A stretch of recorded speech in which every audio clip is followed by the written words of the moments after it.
Hello दोस्तों, आज की क्लास में हम लोग सीखेंगे कि गुडविल कैसे कैलकुलेट की जाती है bye using average profit method.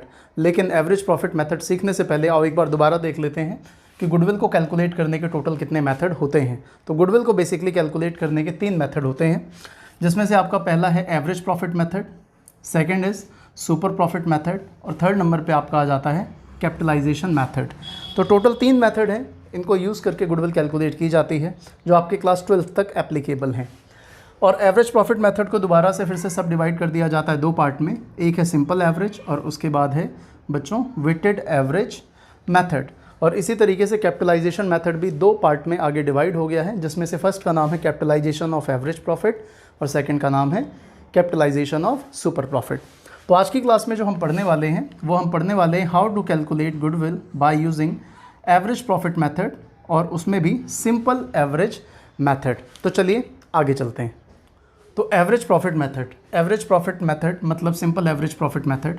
बच्चों इसमें टोटल 2 स्टेप हैं। स्टेप नंबर 1, एवरेज प्रॉफिट आपको कैलकुलेट करना है। इसके लिए जितने भी प्रॉफिट्स आपको दिए जाएंगे, चाहे वो 2 साल के हैं चाहे वो 4 साल के हैं, सारे प्रॉफिट आप ऐड कीजिए, उसको फिर डिवाइड कीजिए नंबर ऑफ़ ईयर से। अगर 4 साल के प्रॉफिट दिए गए हैं तो चारों साल के प्रॉफिट ऐड करो, फिर उसे 4 से आप डिवाइड कर दो। उसके बाद अगले स्टेप में बच्चों आप आते हो स्टेप नंबर 2, गुडविल को कैलकुलेट कर लोगे आप फाइनली एवरेज प्रॉफिट को यूज़ करके, जो स्टेप नंबर 1 में आया था उसे मल्टीप्लाई कर दोगे नंबर ऑफ़ ईयर परचेज से। Sir number of year purchase किसे कहते हैं? नंबर ऑफ़ ईयर परचेज का मतलब ये होता है बच्चों कि मान लो कि कोई फर्म चल रही है और वो फर्म अपनी ओनरशिप चेंज कर दे, यानी कि फर्म अपनी फर्म बेच देती है किसी दूसरी फर्म को, तो दूसरी फर्म कितने साल तक हमारे पास्ट में किए गए एफर्ट का फ़ायदा उठा सकती है, उसे बोलते हैं नंबर ऑफ़ ईयर परचेज। तो आप ऐसा मान लो कि हमने उन्हें अपनी फर्म बेची, तो अगर वो अगले 1, 2, 3 साल तक अपनी तरफ से कोई भी नए एफर्ट नहीं भी डालते हैं, जो कंपनी हमें, जो फर्म हमें परचेज़ कर रही है, तो भी उन्हें कम से कम 2, 3, 4 साल का बेनिफिट मिलता ही रहेगा, क्योंकि पास्ट के जो हमारे कस्टमर हैं वो सारे कस्टमर उनके बन जाएंगे और हमारी गुडविल का फ़ायदा उन्हें अगले 1, 2 साल तक मिलता रहेगा।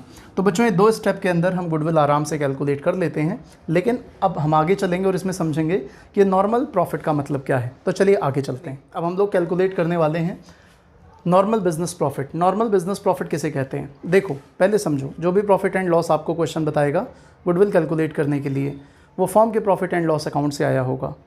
तो हो सकता है उसके अंदर कुछ गलतियां हो गई हों, तो उन गलतियों को आपको ठीक करना पड़ेगा, एडजस्ट करना पड़ेगा। हो सकता है उसके अंदर कुछ ऐसी इनकम्स आ गई हों जैसे आप नॉर्मल इनकम कहते हो, जो हर साल नहीं होती हैं, जिसकी वजह से आपका प्रॉफिट घट चुका है, आपको उसे भी ठीक करना पड़ेगा। हो सकता है कुछ प्रॉफिट्स के अंदर जो आपको दिए गए हैं, किसी फाइनेंशियल ईयर में कोई पर्टिकुलर लॉस आया था, वो लॉस हर साल नहीं होता, लेकिन जिस साल वो लॉस आया था उसने आपके प्रॉफिट को घटा दिया होगा, तो आपको वो चीज़ भी ठीक करनी पड़ेगी। तो कुल मिला के मैं आपसे ये कह रहा हूँ कि जो भी प्रॉफिट एंड लॉस क्वेश्चन आपको गिवन करेगा, उसमें आपको कुछ एडजस्टमेंट्स करनी पड़ सकती हैं, अगर वो क्वेश्चन गिवन करेगा तो, क्योंकि वो एडजस्टमेंट्स आपको बता रही हैं कि जो प्रॉफिट्स हैं उसमें कुछ गलतियां हुई हैं या कुछ आपको चेंजेस करने हैं गुडविल कैलकुलेट करने से पहले। तो आओ बच्चों एक एक करके समझते हैं क्या क्या चीज़ें यहाँ पर हो सकती हैं। तो सबसे पहले बच्चों मैंने यहाँ पर लिखा है एबनॉर्मल इनकम। जो आपको प्रॉफिट बताया गया है, अगर उसके अंदर कोई इनकम ऐसी इंक्लूड है जो आप हर साल नहीं कमाते हैं, जो आपके बिज़नेस की एक्टिविटी को बिलोंग नहीं करती है, तो आप उसको इसमें से माइनस करेंगे। इसी तरीके से नॉन ट्रेड इन्वेस्टमेंट से अगर कोई इनकम आई है, बच्चों नॉन ट्रेड इन्वेस्टमेंट वो इन्वेस्टमेंट होती है जो आपके बिज़नेस की एक्टिविटी को बिलोंग नहीं करती है, वो बस कंपनी के पास सरप्लस फंड है, तो कंपनी ने कहीं पे इन्वेस्ट कर रखा था, तो वहाँ से कुछ इंटरेस्ट या डिविडेंड आ रहा है, जो कंपनी की मेन इनकम नहीं है। इनकम तो है लेकिन मेन एक्टिविटी के थ्रू हुई इनकम नहीं है। तो गुडविल कैलकुलेट करते हुए इस प्रकार की इनकम को भी हम प्रॉफिट में से रिमूव कर देंगे। अब बच्चों यहाँ पे एक जगह मैंने लिखा है under valuation of opening stock और दूसरी जगह लिखा है over valuation of opening stock.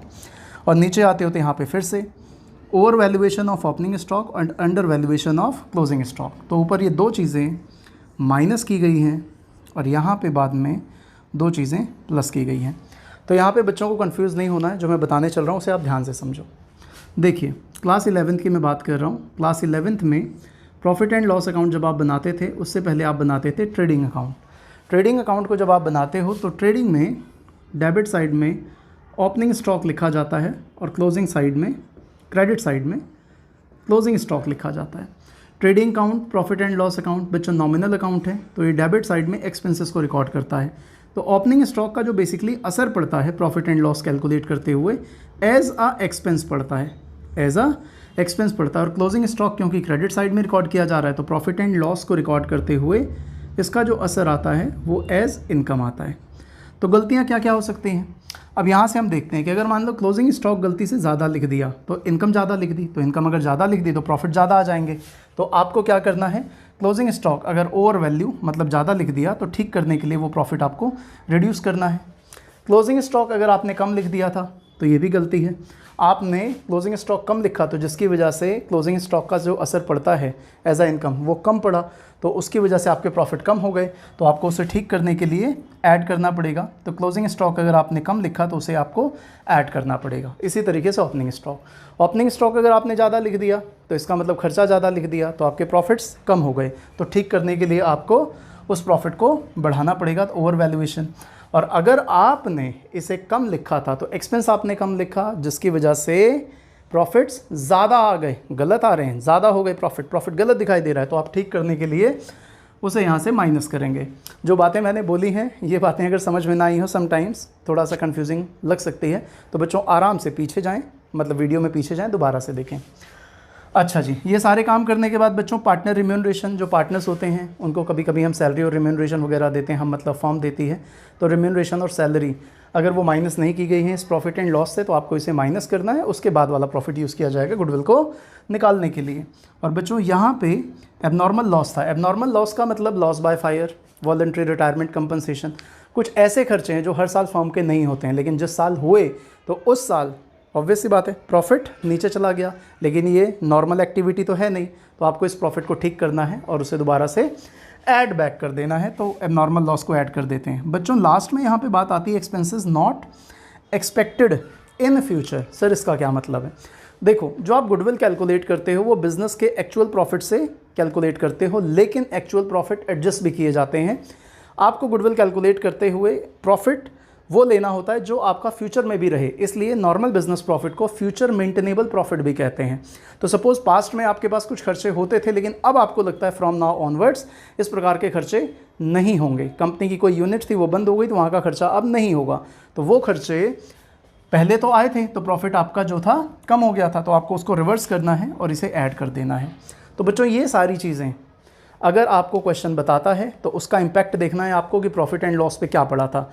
अगर उसका इम्पैक्ट है कि उसने प्रॉफिट कम कर दिए थे तो आप उसे रिवर्स करेंगे, ऐड करेंगे। और अगर उसने प्रॉफिट को बढ़ा दिया था, जो भी एडजस्टमेंट आपको बताई जा रही है, प्रॉफिट बढ़ के आया था तो उसको ठीक करने के लिए आप उसे माइनस करेंगे। तो चलिए आगे चलते हैं, इससे रिलेटेड क्वेश्चंस देखते हैं। चलिए बच्चों, क्वेश्चन आपकी स्क्रीन पे आ चुका है, देखते हैं। Ramesh purchase Bharat business with effect from 1 April 2021. It was agreed that firm's goodwill will be valued at 2-year purchase of average normal profit of last 3 years. Profit of Bharat business for last 3 years ended 31st March were.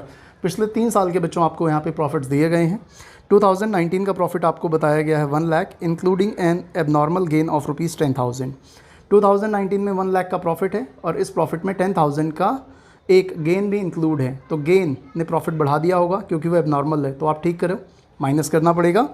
2020 का profit है 1,10,000 after charging abnormal loss of ₹20,000। 2020 का बच्चों जो profit दिया गया है, इस profit को कैलकुलेट करते हुए 20,000 का एक एबनॉर्मल लॉस भी फॉर्म को हुआ था, तो उसकी वजह से प्रॉफिट घट गया होगा, तो आप कैसे ठीक करोगे, उसे ऐड बैक कर दोगे। 2021 85 का प्रॉफिट है इंक्लूडिंग नॉन बिजनेस इनकम। मतलब नॉन बिजनेस इनकम का मतलब ऐसा नहीं है कि वो फॉर्म की इनकम नहीं है, इनकम तो फॉर्म की ही है, कंपनी का प्रॉफिट एंड लॉस अकाउंट में दिखाई देगा, लेकिन गुडविल को कैलकुलेट करने के लिए नॉन बिजनेस इनकम को माइनस कर दिया जाएगा। जैसे अभी हमने लिखा था income from non trade investment, तो 5,000 की इनकम इंक्लूड है, उसे आप माइनस कर देंगे। क्वेश्चन कहता है कैलकुलेट गुडविल, तो आइए गुडविल हम कैलकुलेट करते हैं। तो बच्चों सबसे पहले हम क्या करने वाले हैं, यहाँ पे जो भी हमें प्रॉफिट्स दिए गए हैं उन प्रॉफिट्स को हम लोग यहाँ पे पहले लिखेंगे ईयर। हमें 3 प्रॉफिट दिए गए हैं, 2019, 2020, 2021। और पहले साल का जो प्रॉफिट है वो इन्होंने हमें बताया है 1 लाख, और बच्चों उसके बाद का जो प्रॉफिट है वो है 1,10,000 और लास्ट ईयर का प्रॉफिट है 85,000। तो आप क्वेश्चन में देख रहे हैं 1 लाख का जो प्रॉफिट है इसमें से आपको एक एबनॉर्मल इनकम माइनस करनी पड़ेगी क्योंकि वो इनकम एबनॉर्मल इनकम है। 1,10,000 एक 20,000 के लॉस के बाद आया था, तो आप उसे ऐड करेंगे। 85,000 का जो प्रॉफिट है इसमें एक नॉन बिजनेस इनकम आई थी 5,000, जिसे आप माइनस करेंगे। ये सब करने के बाद बच्चों ये 90,000 का प्रॉफिट बचेगा और ये आपका हो जाएगा 1,30,000 और ये हो जाएगा आपका 80,000। तो हम इन तीनों का ले लेंगे टोटल, तो इसका टोटल कितना हो जाएगा हमारे पास 130 प्लस 90 ये हो गया 220 और ये 80 ऐड करेंगे तो ये हो गया बच्चों 3 लाख। तो ये हो गया हमारा टोटल नॉर्मल बिजनेस प्रॉफिट। तो बस अब इसका क्या करना है, इसका निकालना है हमें एवरेज। कैसे आएगा एवरेज?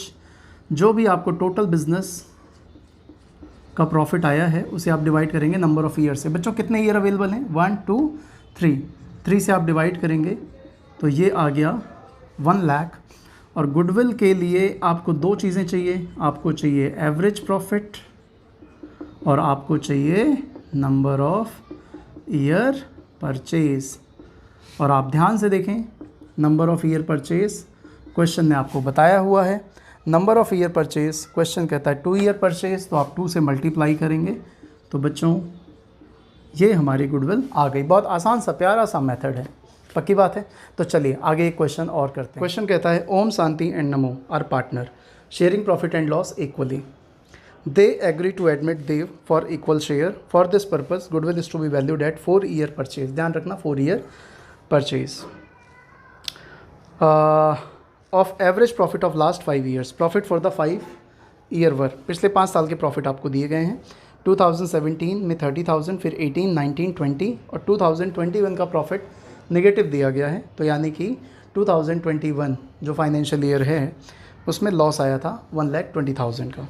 नीचे कहते हैं 1 अप्रैल 2020 5 cycle costing ₹20,000 were purchased and were wrongly debited to travelling expense account. 1 अप्रैल 2020 को 5 साइकिल्स 20,000 जिसकी टोटल कॉस्ट है वो परचेज़ की गई और उसको ट्रैवलिंग एक्सपेंस मान लिया गया और ट्रैवलिंग एक्सपेंस मान के उसको प्रॉफिट एंड लॉस अकाउंट में ऑब्वियस सी बात है रिकॉर्ड कर दिया गया होगा। तो 2021 वाला जो प्रॉफिट है, क्योंकि 1 अप्रैल 2020 को अगर कोई ट्रांजैक्शन हुआ तो 2021 के फाइनेंशियल ईयर में, लास्ट फाइनेंशियल ईयर में कवर हो रहा है। तो 20,000 का एक असेट जिसकी कीमत 20,000 ट्रैवलिंग एक्सपेंस मान लिया गया और P&L में डाल दिया गया, जिसकी वजह से 21 का प्रॉफिट कम हो गया होगा। तो आप ठीक करेंगे तो 21 का प्रॉफिट ठीक करने के लिए आपको एक 20,000 ऐड करना पड़ेगा। और कहते हैं ये जो साइकिल है 25% का इस पर डेप्रिसिएशन भी हर साल लगना चाहिए था। तो आपको क्या करना है, ये जो साइकिल की गलती हुई है इसे ठीक करना है। आइए देखते हैं कैसे ठीक करेंगे। क्वेश्चन को सॉल्व करते हैं। सबसे पहले हम यहाँ पे लेते हैं ईयर। फर्स्ट ईयर दिया गया है 2017, उसके बाद 18, 2021, दिस इज़ 31 मार्च 2021। बच्चों प्रॉफिट जो आपको दिए गए हैं 2017 का प्रॉफिट है 30,000। मैं क्वेश्चन बुक से देख रहा हूँ, आप लोग स्क्रीन पे देख रहे हैं। फिर 70,000, उसके बाद अगला प्रॉफिट है आपके पास 1,40,000 और ये आपका लॉस है, ब्रैकेट में दिया गया। तो इसे मैं माइनस का साइन लगा देता हूँ, लॉस है तो आप माइनस का साइन लगा देंगे। तो ये 1,20,000 का लॉस हुआ था। बच्चों ट्रांजैक्शन हुआ था 1 अप्रैल 2020, यानी कि इस फाइनेंशियल ईयर में आता है। तो आपने साइकिल्स परचेज, फॉर्म ने साइकिल्स परचेज़ की थी 20,000 की और उसको ट्रैवलिंग एक्सपेंस रिकॉर्ड कर दिया था। तो ट्रैवलिंग एक्सपेंस तो एक्सपेंस है, तो प्रॉफिट एंड लॉस अकाउंट में ये रिकॉर्ड हो चुका होगा। तो 20,000 का खर्चा P&L में दिखाया जा चुका था, जो एक्चुअल में रेवेन्यू एक्सपेंडिचर नहीं है, कैपिटल एक्सपेंडिचर था। तो ये जो प्रॉफिट यानी कि लॉस जो आया था वो इस 20,000 के एक्सपेंस को माइनस करने के बाद आया था। तो आप इसे रिवर्स करेंगे क्योंकि ये खर्चा था ही नहीं।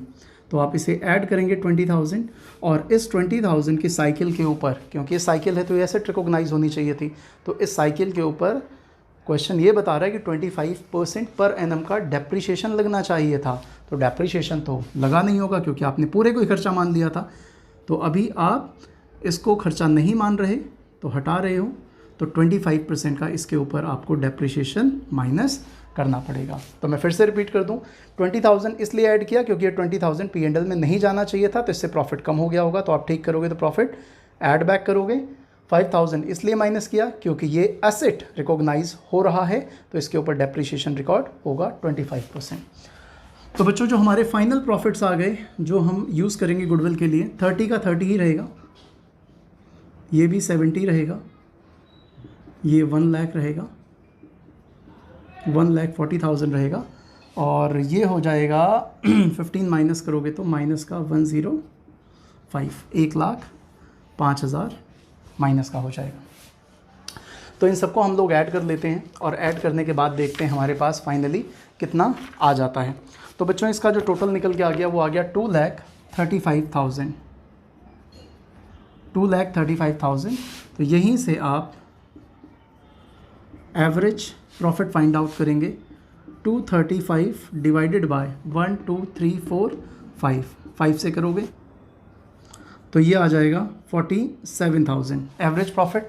और गुडविल को कैलकुलेट करने के लिए आपको क्या करना है, जो भी एवरेज प्रॉफिट आया था उसमें number of year purchase multiply कर देना है। तो 47,000 डिवाइडेड मल्टीप्लाइड बाय 4, तो इसे आप मल्टीप्लाई बाय 4 करेंगे तो आपका बच्चों आंसर आराम से आ जाएगा, दैट इज़ 188। तो 1,88,000 ये यहाँ पे गुडविल आ जाती है। आई होप आपको ये वीडियो क्लास पसंद आई होगी। मिलते हैं बहुत ही जल्दी अगले वीडियो में।